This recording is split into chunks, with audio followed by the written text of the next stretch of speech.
Afro Tales podcast is a part of the Connected Podcast Network. Ahoy, my friends. Welcome aboard the Afro Tales podcast. I'm your storyteller, Mazinga.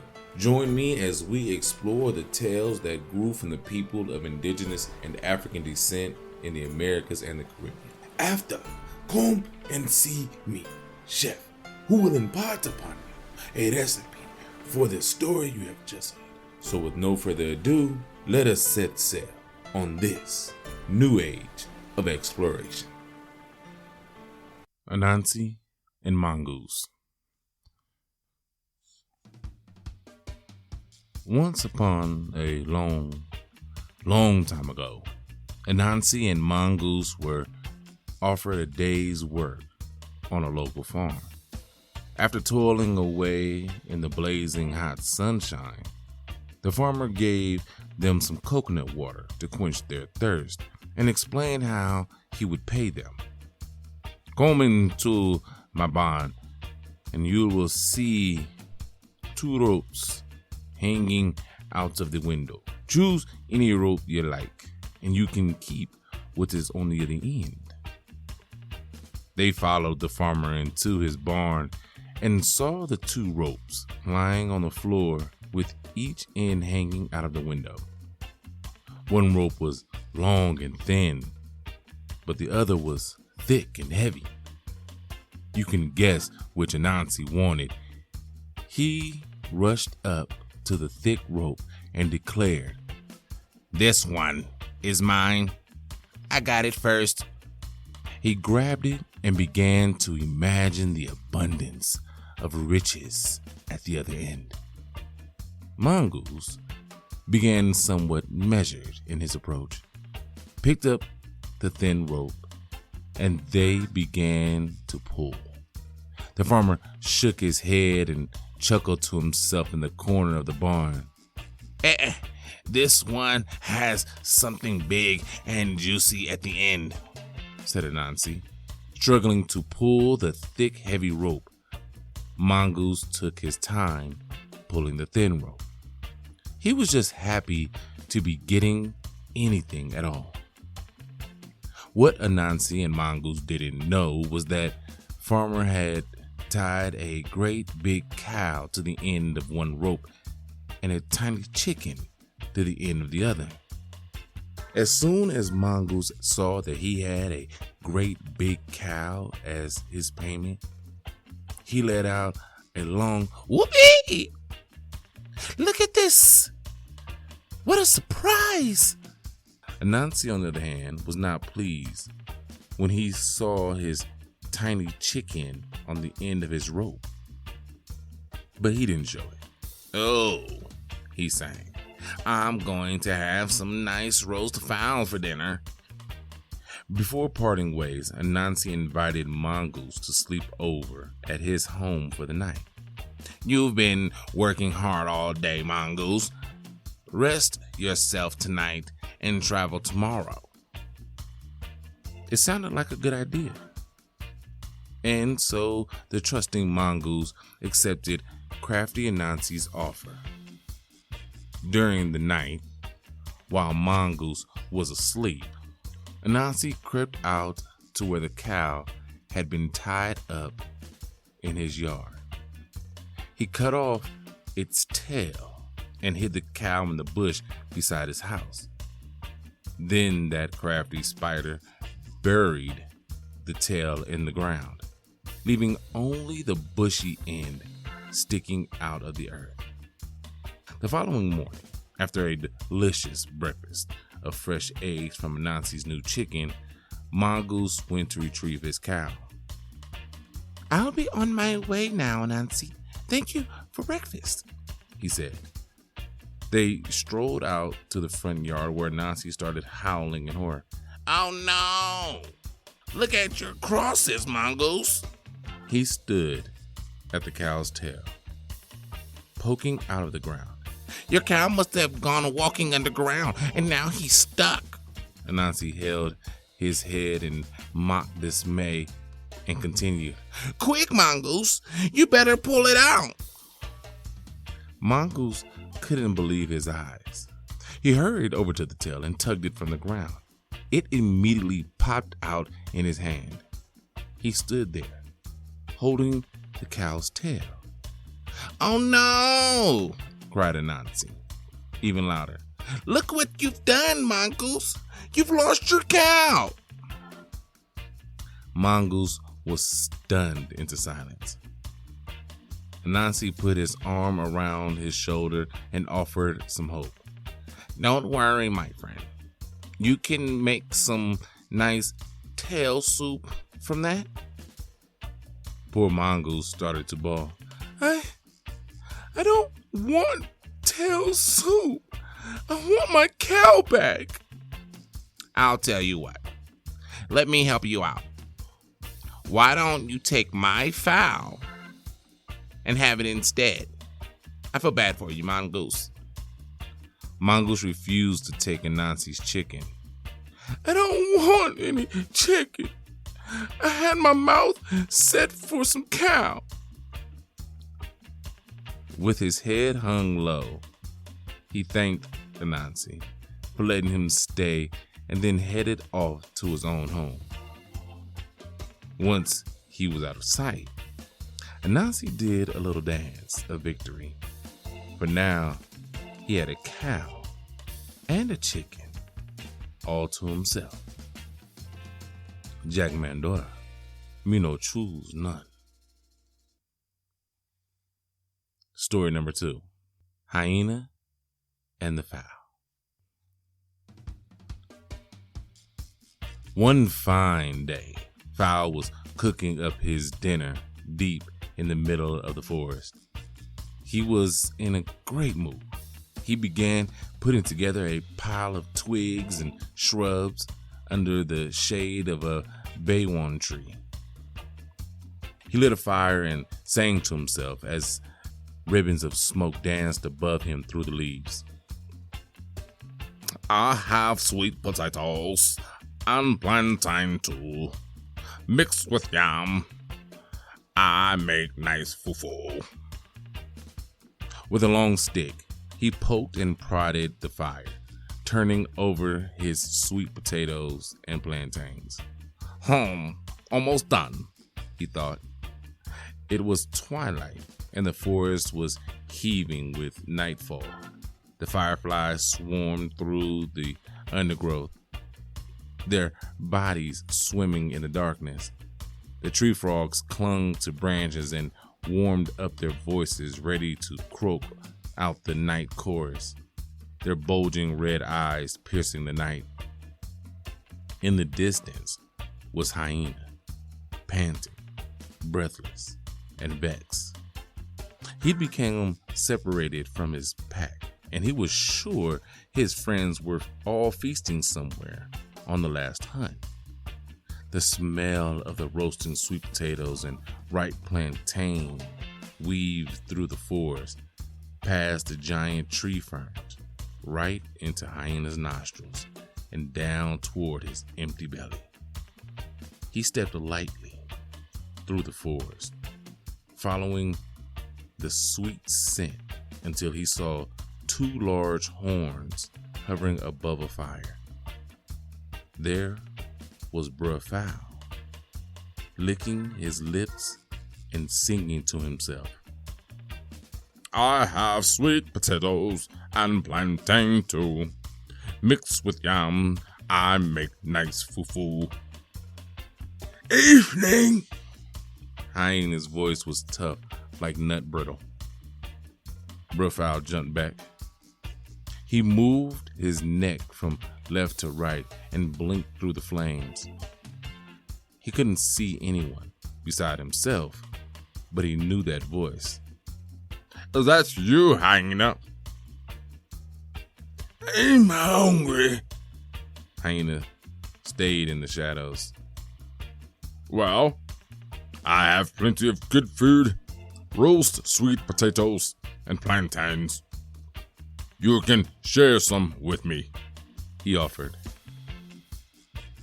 "I'm hungry for fowl." Bruh Fowl stepped back. His eyes darted through the trees, checking for an escape route. He knew he could never outrun Hyena. Listen, hold up a minute, said Fowl. Why don't you just let me finish my meal and then we can eat? A full-bellied fowl is surely more appetizing than an empty-bellied one. Hyena came forward and revealed himself. His black eyes carried death. His jaws were gaping wide as if he was about to laugh. Please, Hyena, just let me just eat my food quickly, and then you can eat me. Fowl sounded so desperate the Hyena agreed. Fowl filled with sweet potatoes and plantains would make a nice meal indeed. Fowl pecked into the soft potatoes, taking his sweet time. He blew on the skin to cool them down. His beak moved slowly up and down while he swallowed loudly. Hyena took a step forward, ready to pounce. Take it easy, Hyena. Give me a chance. Fowl's feathers were really ruffled now.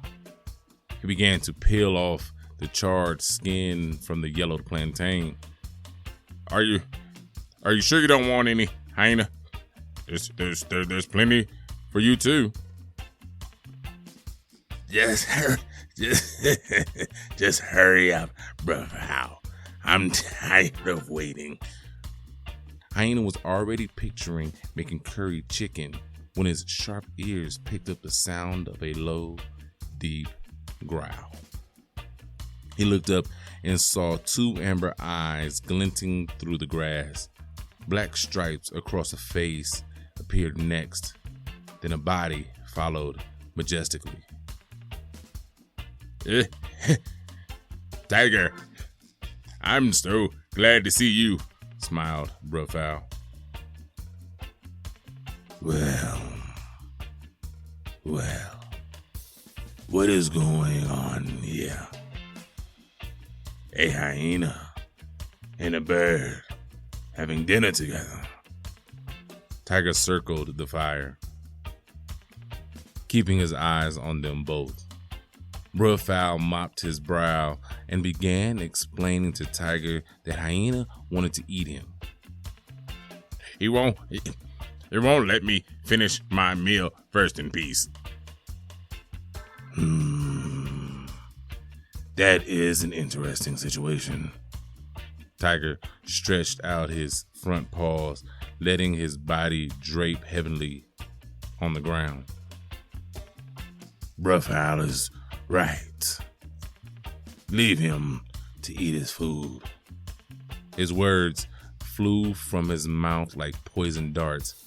Hyena sucked his teeth and snarled. Then, drawled Tiger, you can eat him, and I can eat you. Suddenly, the forest nightfall became silent. The monkeys stopped howling, the mosquitoes stopped buzzing, and even the rats stopped running. The sweet air that carried the scent of roasting food vanished. A hyena with a belly of fowl will make a delicious meal. Laughed Tiger. Now, you may already know that hyena is a pretty fast animal. They often run in packs and can catch large prey, but they aren't the most intelligent animals. In fact, it's fair to say that quick thinking is not in their skill set. Fowl, on the other hand, had a swift mind. He nodded in agreement with Tiger and swallowed his last sweet potato. All that food made me thirsty, declared Bruh Fowl. Let me just catch a drink in the stream over there to help my food go down. Tiger thought that sounded fine.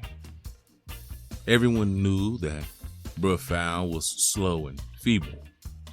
Waddling on his 2 stick legs, Tiger kept his eyes fixed on Hyena, while they both waited for Bruh Fowl to return. As soon as he was out of sight, Bruh Fowl scrambled away as fast as his webbed feet could carry him. He ran this way and that way, twisting and turning, and soon had enough speed to flap his wings and fly. It was only about 10 feet, but it was high enough to get him away from those 2 cats. Jack Mandora, me no choose none. Story number 3. Anansi, Tiger, and the Magic Stools.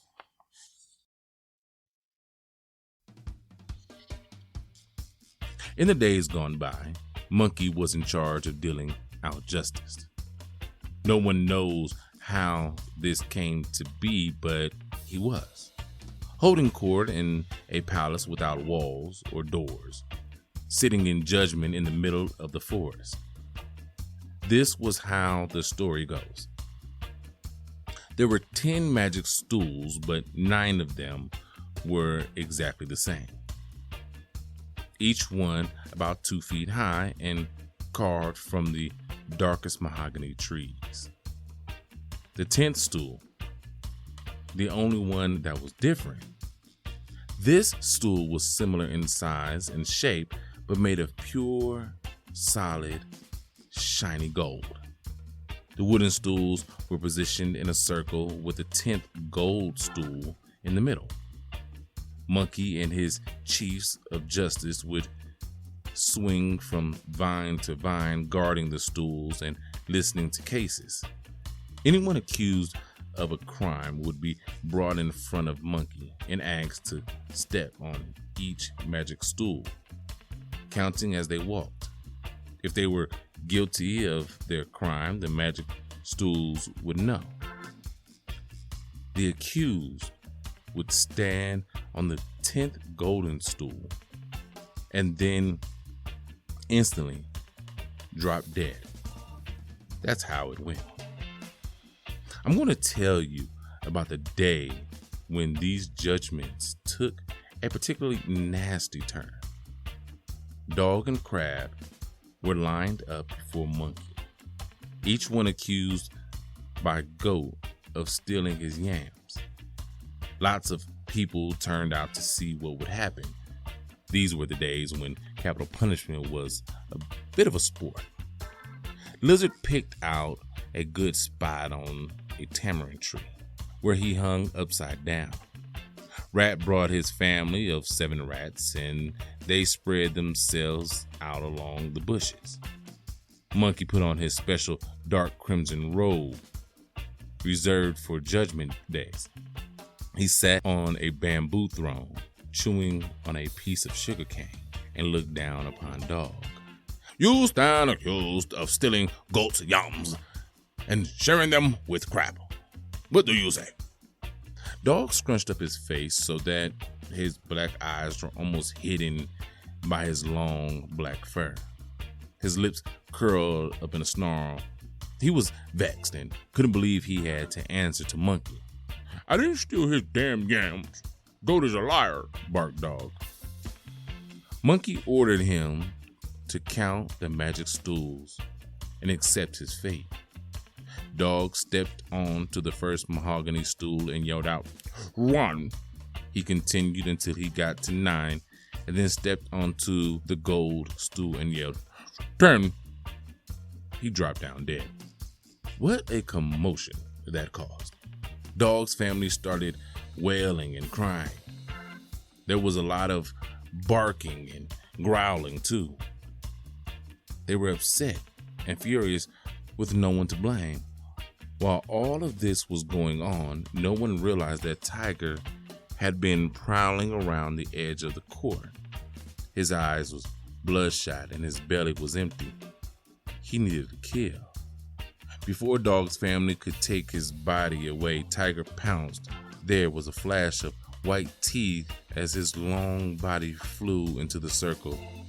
He grabbed Dog by the neck and ran into the forest. There was such a commotion. Monkey was shrieking and yelling. His chiefs were jumping and climbing. Everyone started running around hiding. This continued to happen every single day. Tiger was on the rampage. Someone would come to judgment, and as soon as they counted the 10th golden stool and dropped dead, Tiger would pounce from the bushes, terrorizing everyone in the court. Monkey and his chiefs got scared and ran away, leaving Tiger in charge. This was exactly what he wanted. Tiger stretched out on the bamboo throne, with his legs cocked up on the side, waiting for his next victim. It was Crab. He sidled up, expecting to see Monkey's back, wanting to plead his case. Instead, he met Tiger. Oh, sorry, Tiger. I was looking for monkeys, stammered Crab. He's not here. I'm in charge. Tiger licked his paw. A sly smile came across his face. Count the stools, Crab. Let's see what happens. Crab tried to sidestep away, but it was no use. Tiger roared at him and said, I said count the stools. Poor Crab had no choice. He climbed up and began counting and stepping. When he reached the 10th stool in the middle of the circle, he fell down dead. Tiger burst out laughing before picking him up and swallowing him whole with one mighty, delicious crunch. Well, you can imagine how panic had spread throughout the forest.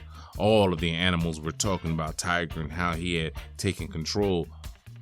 Once word got to our clever friend, Anansi, he knew that he had to do something to get rid of Tiger. He set out for the court, racking his brains on what he could do, when he bumped into wise old woman on the road. How you doing? Are you headed to the court, Anansi? She asked. Yes, old woman, yes. He nodded his head, but carried on walking. I can't stop. I'm on serious business. Anansi tried to hurry past, but wise old woman wasn't finished yet. She carried a bag of herbs around her waist, which she tapped lightly. I think you're going to need my help to beat Tiger, she offered. Anansi was in no mood to chat, not even to a wise old woman. I'll speak to you later, he said, and pushed past her without even looking back. You'll regret this, Anansi. I have plenty of spells. Plenty. She raged after him, shaking her stick in the air. Anansi found Tiger strutting around the court like a newly appointed king. He had Monkey's crimson robe draped over his long black stripes, and all you could see were the tips of his white paws padding around the throne. Without Tiger seeing him, Anansi climbed up into a banana tree and sat back comfortably, peeling a banana, looking as if he'd been there all day. Tiger looked up and saw him. He couldn't believe his audacity. Anansi, what are you doing here? Bellowed Tiger. He didn't trust or like Anansi and knew he must be up to no good. I'm just thinking, smiled Anansi, getting more comfortable in the tree. What about? Oh, said the trickster. I was thinking how clever I am. He grinned. Anansi knew exactly where to aim at Tiger's ego. If you're so clever, get down from that tree and count each of these stools. Tiger was pacing in circles below the tree, imagining Anansi in the grip of his teeth. Okay. But first, you move away. I need a bit of space, Tiger. Anansi gathered his wits as Tiger backed away, and then he stepped onto the first mahogany stool. He looked calm and not in the least bit worried. This just annoyed Tiger even more. Hurry up and move, ordered Tiger. So Anansi began to count as he stepped from one stool to the next. 1, 2, 3, 4, 5, 6, and 7, 8. Tiger's eyes narrowed as he watched him closely. He couldn't wait to pounce on Anansi's dead body. 9. Anansi suddenly stopped moving and said, and the last stool in the middle. Tiger's mouth hung open in shock. He wasn't sure quite what happened, but he knew Anansi wasn't quite counting right. Count properly, Anansi. Do it again, yelled Tiger. Okay. Calm down. I don't see what the problem is, but if you insist, he replied and went back to the first stool to start again. 1, 2, 3, 4, 5, 6, 7, 8, 9. Anansi suddenly stopped moving and said, and the last stool in the middle. No, roared Tiger. You are such a fool, Anansi. That's not what you do. This is how you count. Tiger shook off his robe, leaped onto the first stool, and started to count. As he stepped across each stool, 1, 2, 3, 4, 5, 6, 7, 8, 9, 10. As soon as Tiger stood on the 10th golden stool, he dropped down dead. Anansi watched, his face beaming bright with a broad smile. Then he noticed wise old woman lurking in the bush. He wondered why she had come. What business could she have here? He was just about to shoo her away when he, Anansi, noticed Tiger's huge body rise up from the floor. He stood up straight, very much alive, and shook his head as if dazed. Anansi leapt back in surprise, wondering if he was seeing things. It was very much Tiger, but this time looking less brash and a little more sheepish. He checked his body over, turned, and limped away into the forest. Wise old woman let out a deep laugh. You think you're so clever, Anansi? But I told you, I have spells. Plenty of spells. She tapped her bag of herbs and disappeared into the forest. After that, the throne stayed empty. No one wanted to rule. And that's how Tiger came back from the dead, and why Monkey prefers to stay in the trees. Jack Mandora, me no choose none. Story number 4. Anansi and Fire.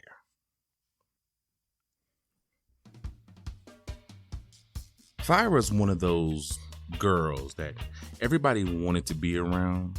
She was bright, confident, and exciting.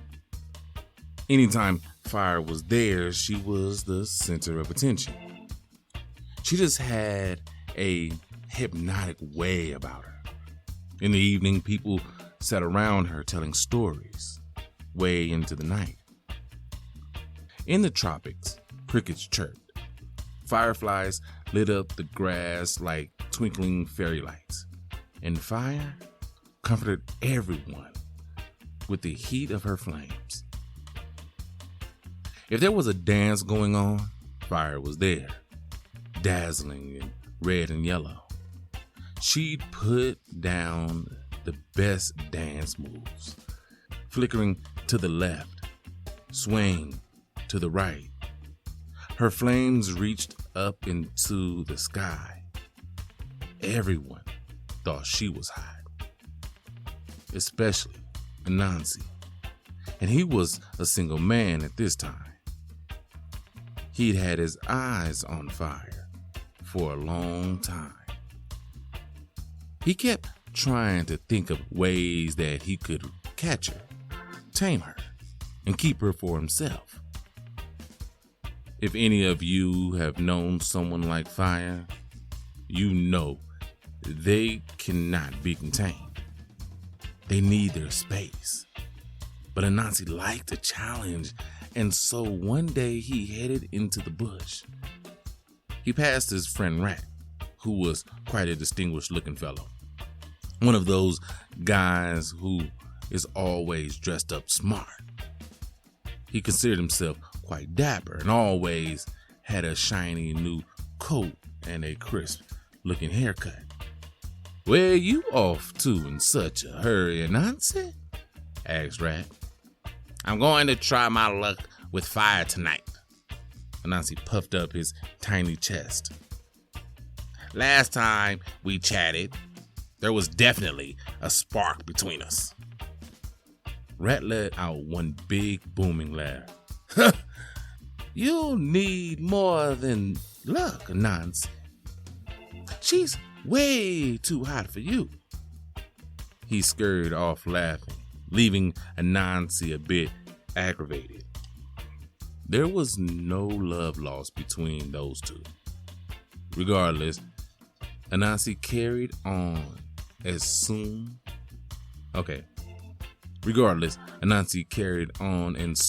found Fire sleeping under the flame tree. Some people call this tree the flamboyant tree in the Caribbean. It has beautiful, bright red flowers that fan out around its branches. Here was Fire, small and flickering at the root of the flame tree. She flared up instantly when she saw Anansi. My, Anansi, how nice of you to come and see me," she giggled, all bright and luminous. She'd been feeling lonely lately and really wanted some company. Anansi didn't step too close, but even from a distance, he could ooze charm. "Look at you, Miss Fire. You are so pretty." She giggled some more. "You think so, Anansi? You wouldn't lie to me now, would you?" Anansi put on his serious face. Well, the most serious he could conjure up. "Would I lie to you, Miss Fire? Never." He stepped a bit closer. "Why, I was just telling my good friend Rat how I would like to spend some time with you." Fire was getting really excited now. She encircled him with her flames. Anansi stood in the center, completely engulfed by Fire. "Hold on a minute. Slow down. I don't want to get burned," shrieked Anansi. Fire lowered herself and calmed down. "How are we going to spend any time together, Anansi?" She pouted and turned her back to him. The trickster racked his brains and said coyly, "Why? Why don't we climb up into the mountainside together, where we can be alone? Fire refused to turn around. She carried on, giving him the cold shoulder, with her flames flickering a cool blue. Tell me, what is it you want? He was starting to get irritated now. She folded her arms and said, I want to come to your house. I can't be seen hanging out on street corners or mountains with you. My mom will get angry. Now, he really was in a dilemma. He desperately wanted to hang out with Fire. In private and in his house would be the best place.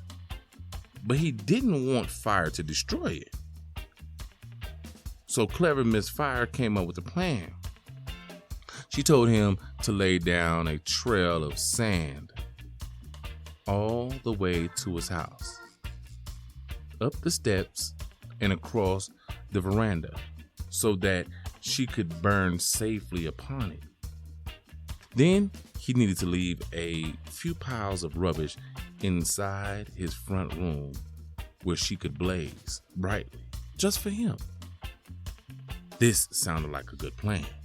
Anansi rushed home and swept from top to bottom. He made everything nice and clean. He even gave the front door of his wooden house a new lick of paint.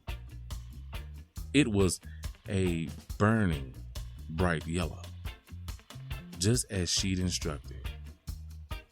He laid a trail of sand all the way down the village, up to his front steps and across his veranda. He collected twigs and rubbish and made a nice pile in his front room. Finally, he was ready for his date with Fire. Later that night, when the sea breeze blew in from the east, Fire came flickering through the forest. She picked up speed along the sandy trail, snaking around towering lime trees and thick mango groves.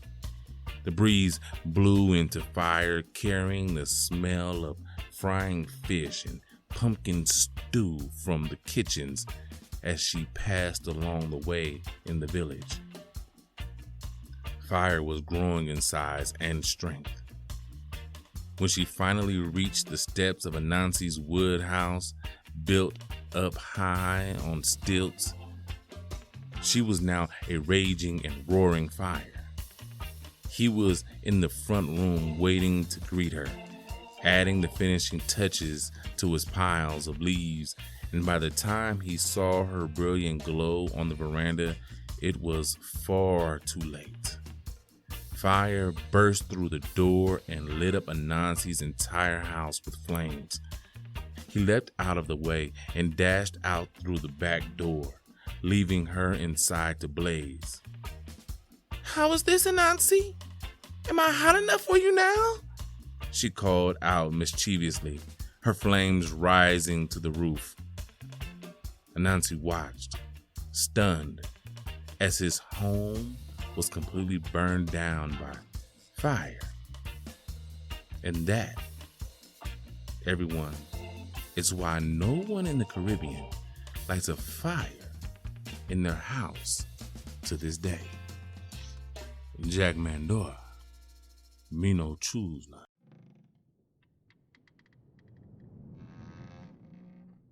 So, yeah, these were 4 stories. I normally don't do this many stories, right? But they came from the book Caribbean Folk Tales, Stories from the Islands and the Windrush Generation by Wendy Shearer.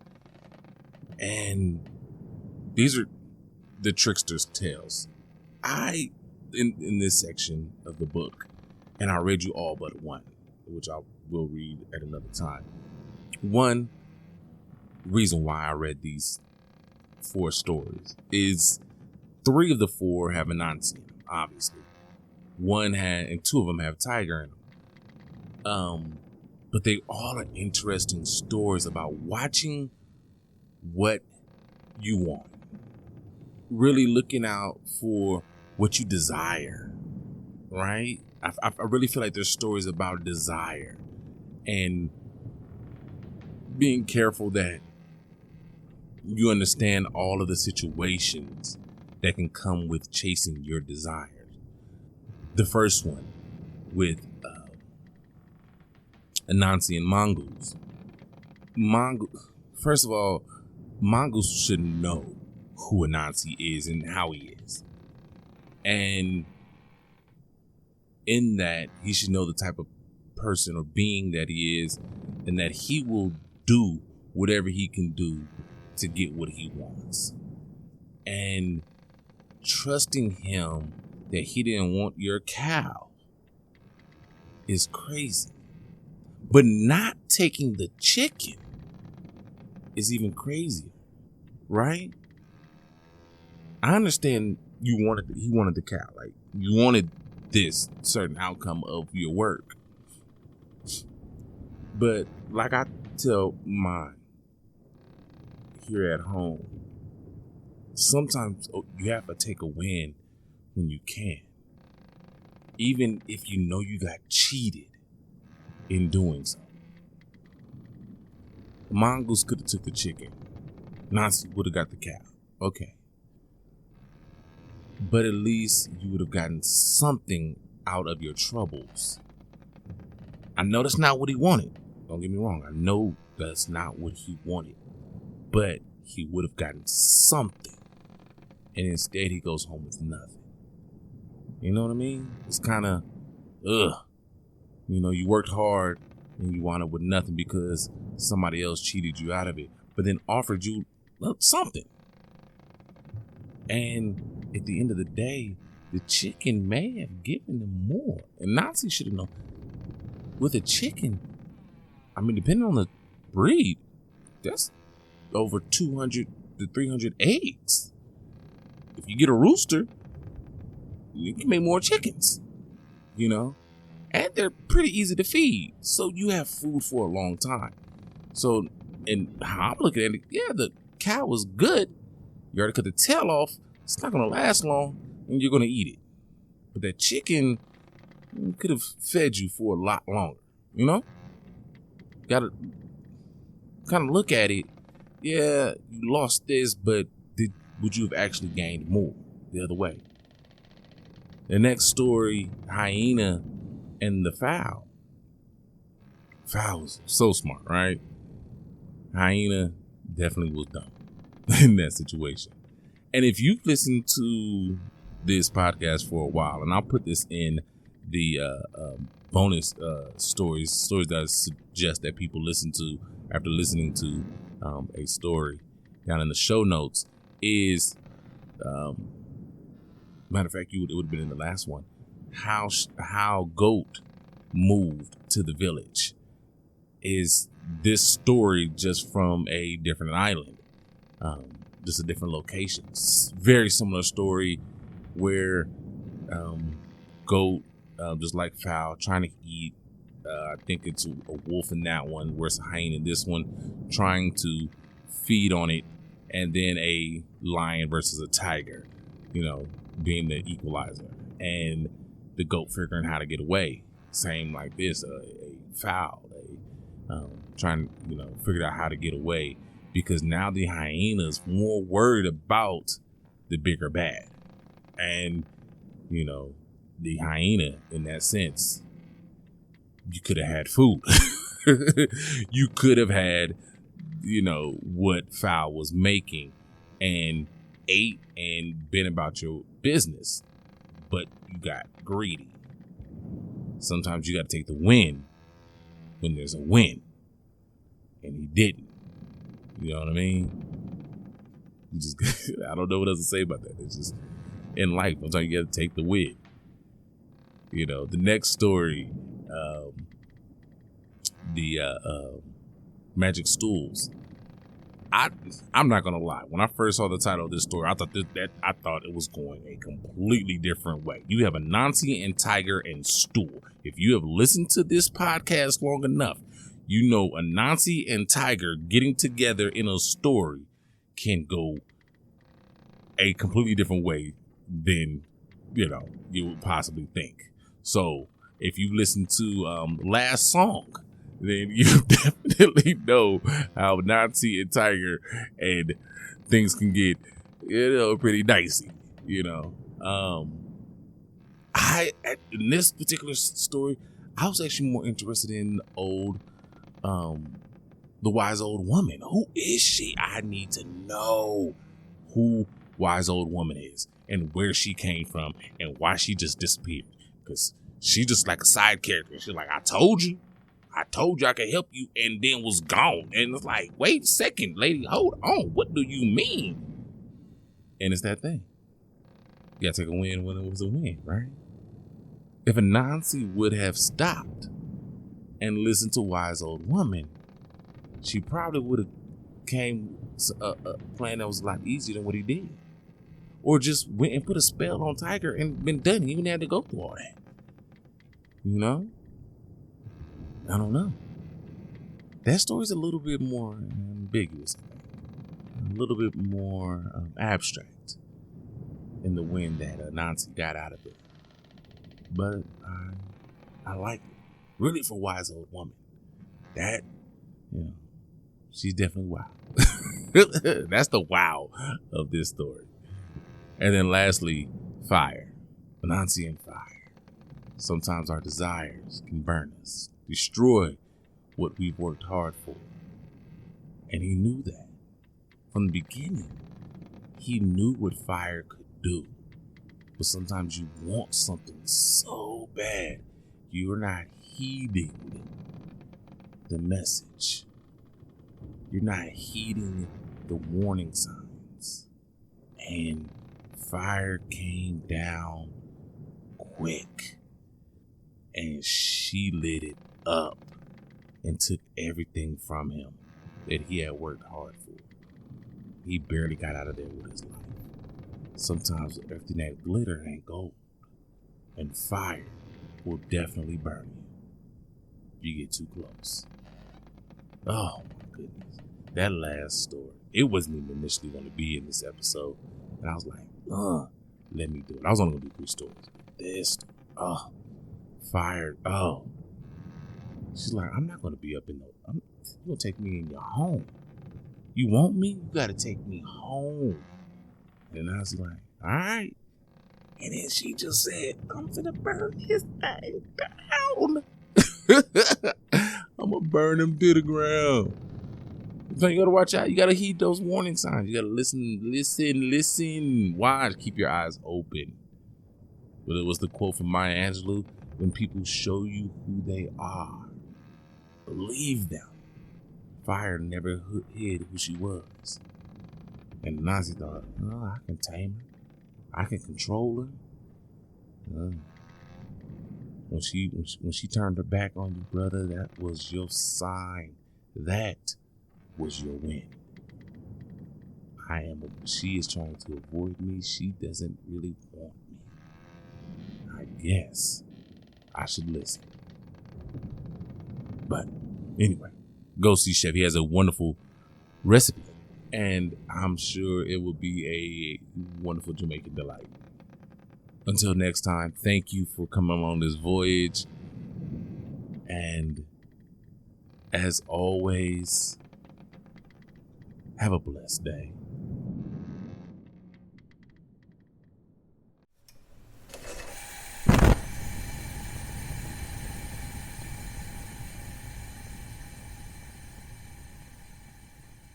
Welcome, my friends, to the Galley. I am your chef, and today we have a wonderful recipe inspired by the stories you have just heard.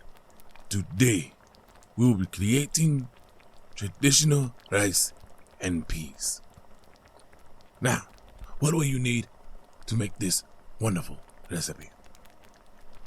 3/4 cups dried kidney beans, 4 cups of water, that is 1 liter, 2 cloves garlic chopped, half package creamed coconut, 1 small onion or 2 stalks scallions chopped, 2 teaspoons of salt, half a 1/4 teaspoon of black pepper, 1 teaspoon dried thyme, and a few slices of Scotch bonnet pepper, 2 cups of long grain or basmati rice, rinsed and drained. Now, how do we put this together? Easy. Soak kidney beans in 2 cups of water overnight. Place garlic, kidney beans, and water they were soaked in into a large saucepan. Cover and bring to a boil. Turn heat down to medium and continue cooking until the beans are soft. About 1 hour should do.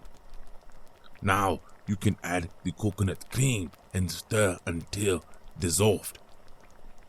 After, add the chopped onion, salt, black pepper to saucepan and stir in the thyme and Scotch bonnet pepper. Then you can stir in the rice and remaining 2 cups of water and bring to a boil. Turn the heat down to low. Cover the pot and cook until all water is absorbed. About 15 to 20 minutes should do. Fluff up the rice with a fork before serving. And that is it, my friends. Now, go. Make this recipe yours. And until I have another wonderful recipe for you, remember the stories from Jamaica and all parties involved. And until next time, my friends, as always, enjoy.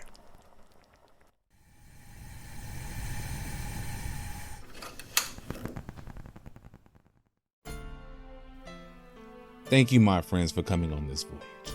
Thanks to Art by Chalet for the logo, episode, and shirt designs. You can get t-shirts and other items on tpublic.com. You can contact me on all socials at AfroTalesCast. That's AfroTales Cast. And email me at AfroTalesCast@gmail.com. You may also become a benefactor by simply sharing with any and everyone, giving a thumbs up, a 5-star rating and review in your podcast app of choice, or simply donating on Patreon or Ko-fi.com. That's ko-fi.com. So until we meet again, may your winds be fair and your seas follow.